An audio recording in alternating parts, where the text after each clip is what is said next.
Fala galera do 7º ano, aqui é a professora Carol, trazendo um vídeo de história para vocês, o primeiro vídeo de muitos. Aos poucos a gente vai pegando as manhas, nesse não tem figura, não tem nada, mas no próximo, se Deus quiser, vai estar bem melhor. Galera, vamos para a página 61 do livro, finalizando o nosso capítulo 3, tá? Aqui nessa parte vai estar falando da crise do século XIV. O século XIV foi um período muito complicado, muito conturbado, tendo por base três grandes problemas: a guerra, a fome e a peste negra. Então, quando falar de século XIV, essas três coisas automaticamente tem que ir na mente de vocês, tá bom? E, gente, vamos falar rapidinho aqui de algumas mudanças nesse finalzinho da Idade Média? Vamos? O que nós podemos enfatizar aqui para vocês? O crescimento do comércio e o crescimento, naturalmente, das cidades. As novas condições de vida no campo modificou completamente a situação daquela sociedade feudal. Antes, as pessoas, as famílias giravam em torno do campo.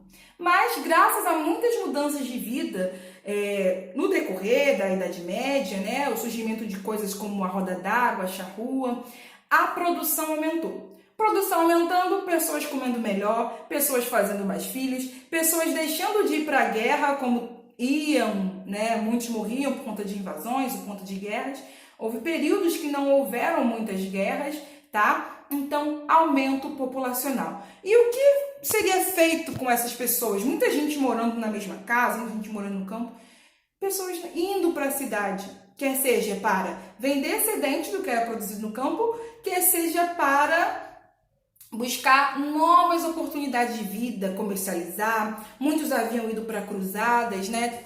E viraram comerciantes, né? É claro que nem todo mundo ficou, obviamente, nem todo mundo teve oportunidade nesse mundo afora. Mas muitos tentaram, outros morreram tentando.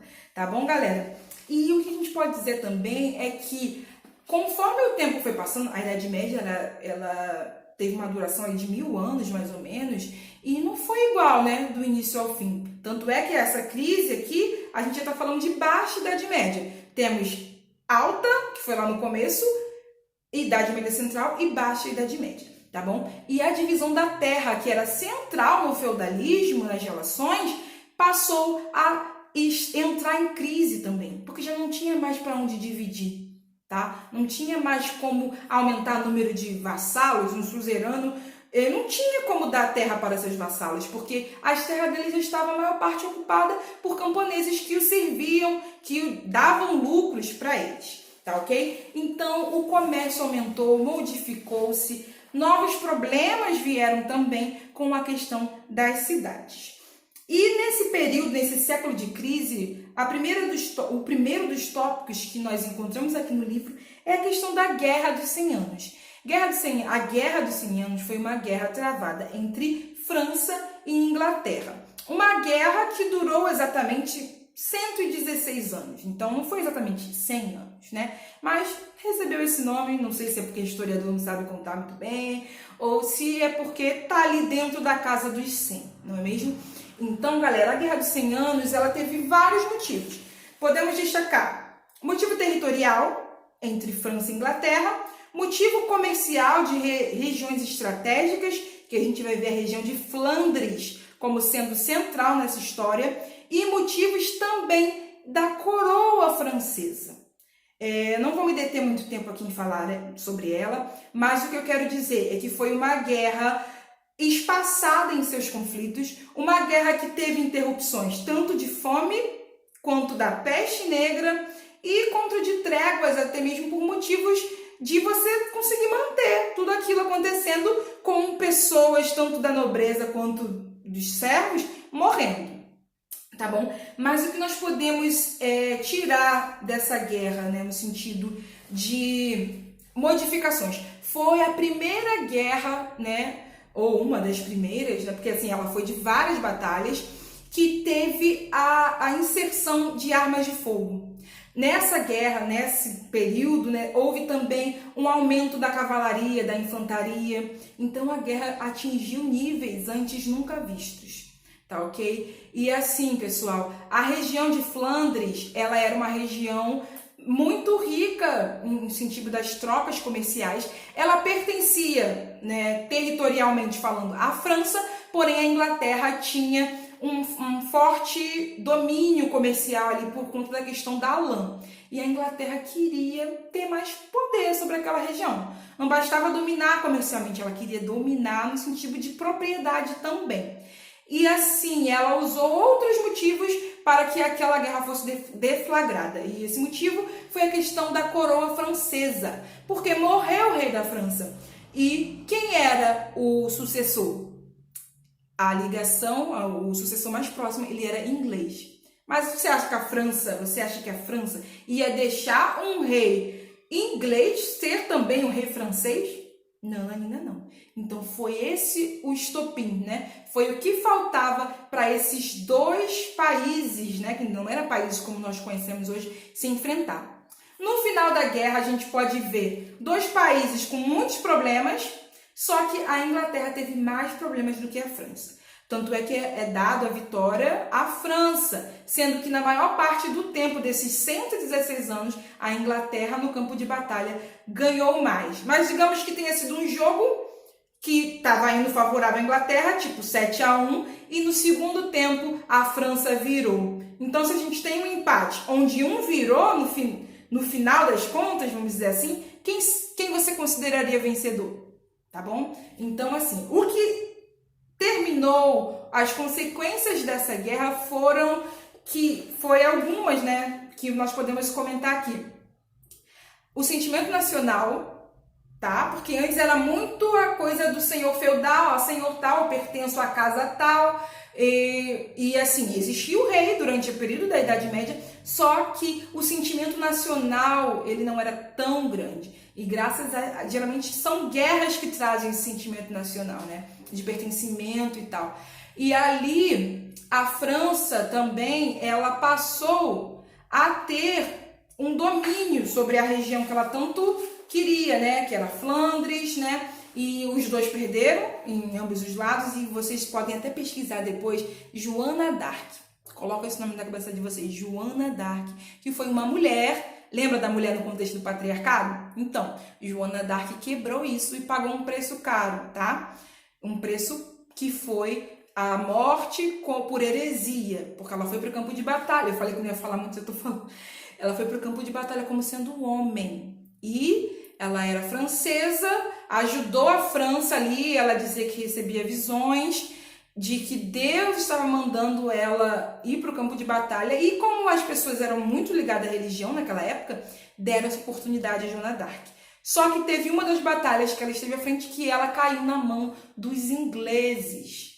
E aí os ingleses só jogaram para a igreja. A igreja não admitia mulheres com posturas masculinas e ela tomou posturas masculinas, né, para ser respeitada, e a igreja condenou ela por heresia. Tá? E depois ela vai até ser canonizada, vai ser tornada santa, né? Nem sei se é canonizada a palavra, vai ser tornada santa pela igreja, e para os franceses até hoje ela é muito idolatrada, tá bom?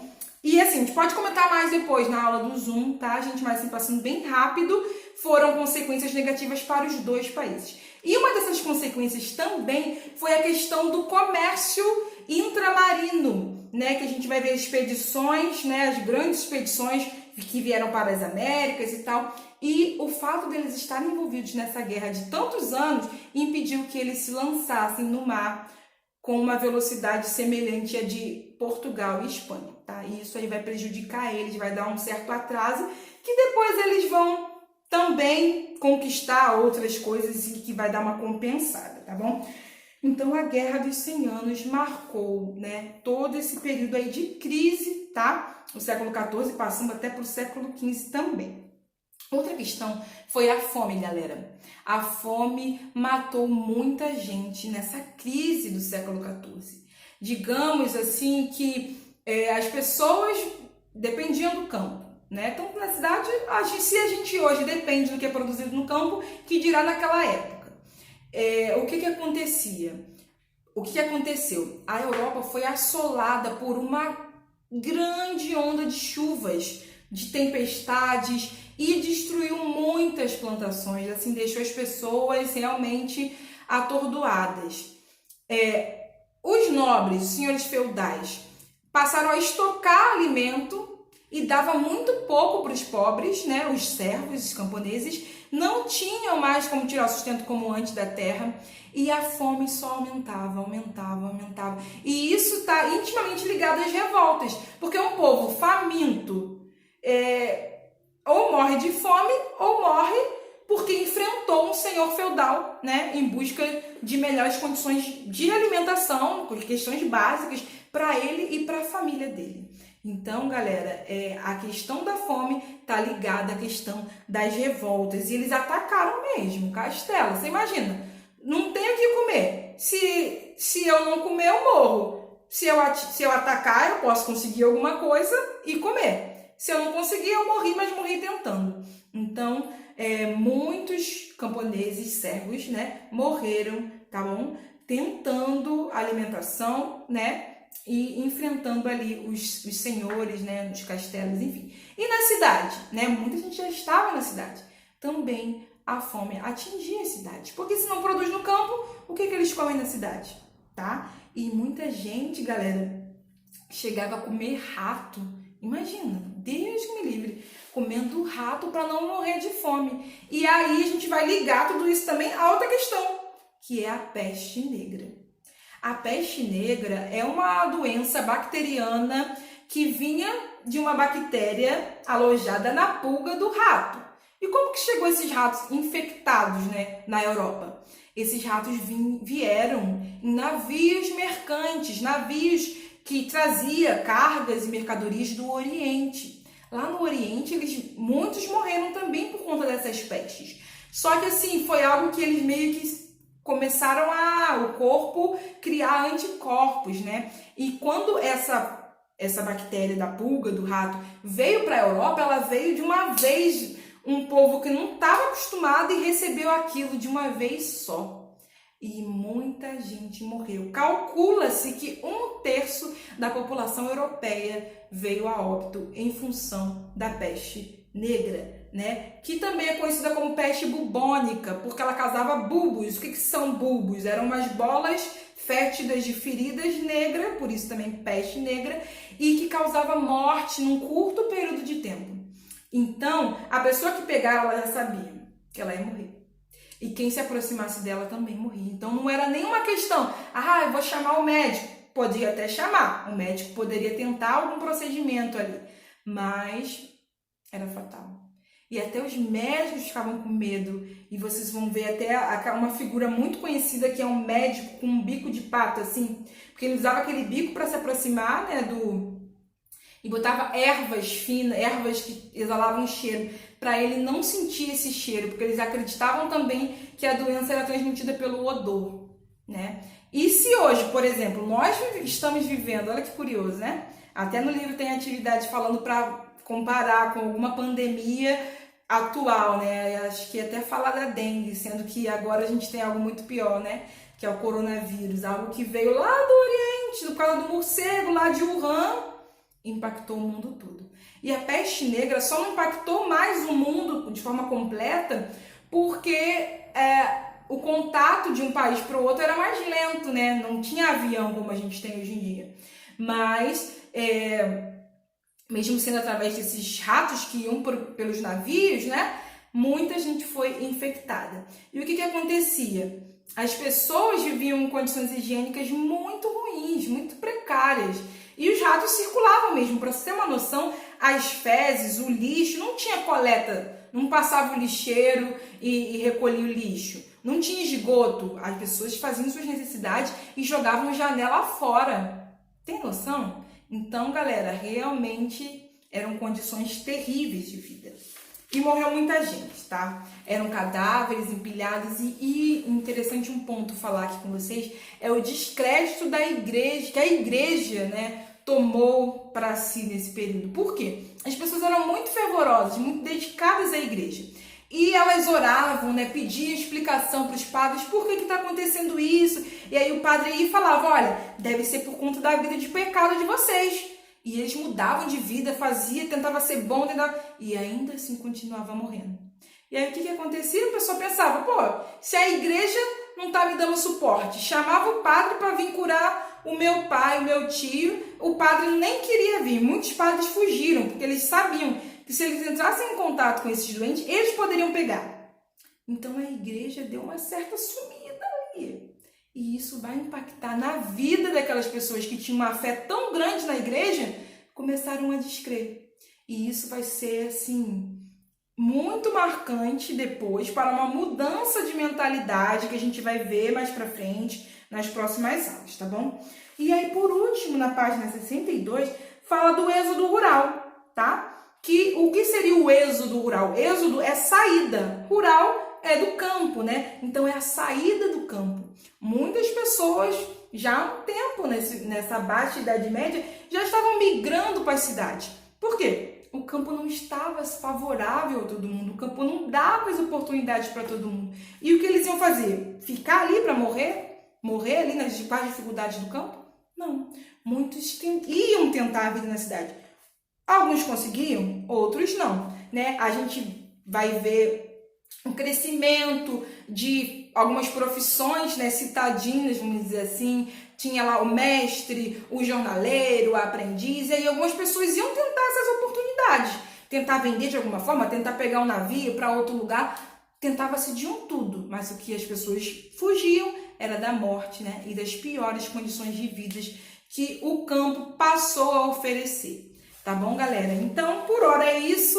A gente se encontra no Zoom para tirar dúvidas, para falar mais sobre esse período final da Idade Média e as consequências das coisas. Vamos anotar aí dúvidas e a gente vai entrando em contato. Pessoal, façam, por favor, a atividade da página 62 e 64, tá bom? Então a gente se vê, mandem notícias, falem comigo aí pelos contatos que eu deixei, e-mail, Facebook, Instagram, e a gente vai estabelecendo esse contato, tá bom? Morrendo de saudade de vocês, da escola, tá? Mas em breve nós estaremos juntos. E ó, se cuidem, fiquem em casa, vai dar tudo certo. Beijão!